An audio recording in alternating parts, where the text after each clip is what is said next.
Hello, welcome to this review of JPEG Mini. I've been using JPEG Mini for a very long time. Now with the newest version, you can do a little bit more. So I thought it was time to have another review of JPEG Mini. So at the moment, you can buy JPEG Mini from $44. This is the one I have. This is the Pro.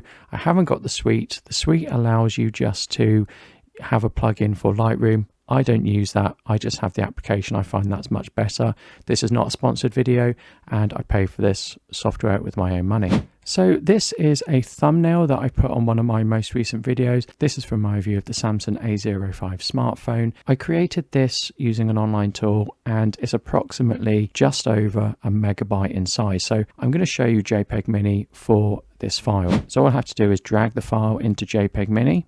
And it just gives you this warning that it's going to replace the file. You don't get multiple copies. I already know that, so I'm going to click Don't Show Again, and I'm going to click Continue. It's telling me it's reduced it by 32% of its original size. I think it's reduced it to 32% of its original size, not reduced it by 32%. And it keeps a running tally of all the savings you make. So this is installed on a new machine, so I've not made many savings on this. As I've had it on different machines, I've saved around 20 gigs in terms of compressing JPEGs. Now, this is a video file. I'm going to drop this in.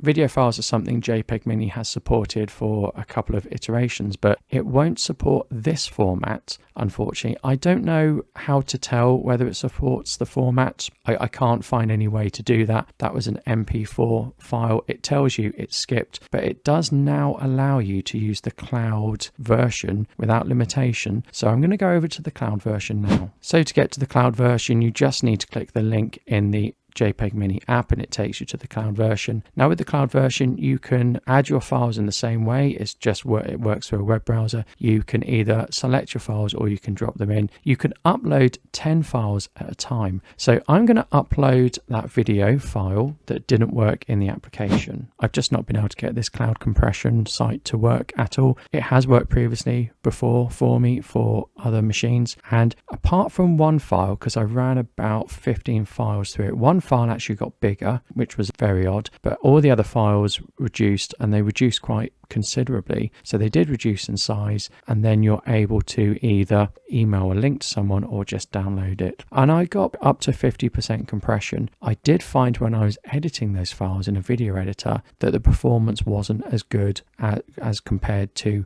when the video files weren't compressed.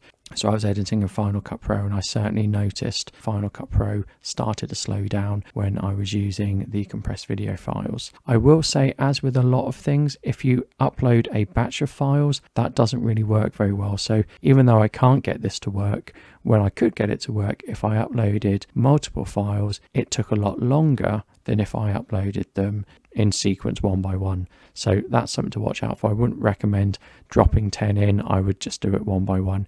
It takes around up to 30 seconds to process a file and compress it. It's very quick, and then it's just available for download. But unfortunately, today, I just can't get it to work. So maybe I'll do another video at some point and show you this. But I'm going to go back to the original site just so we can talk about what's included in the license cost. So there is a free trial that gives you 7 days of Pro functionality and it doesn't cost you anything. So of course you can give this a go. In this package that's unlimited for images and videos, you can do JPEG optimization, just reducing the file size. That never seems to have any performance impacts whatsoever. You can do heat to JPEG, and you can do H.264 and H.265 video optimization. Some of those are going to work on the desktop app and some of those are going to need to go through the cloud route. I can't work out what will and won't work in the desktop app. There's no clue to that.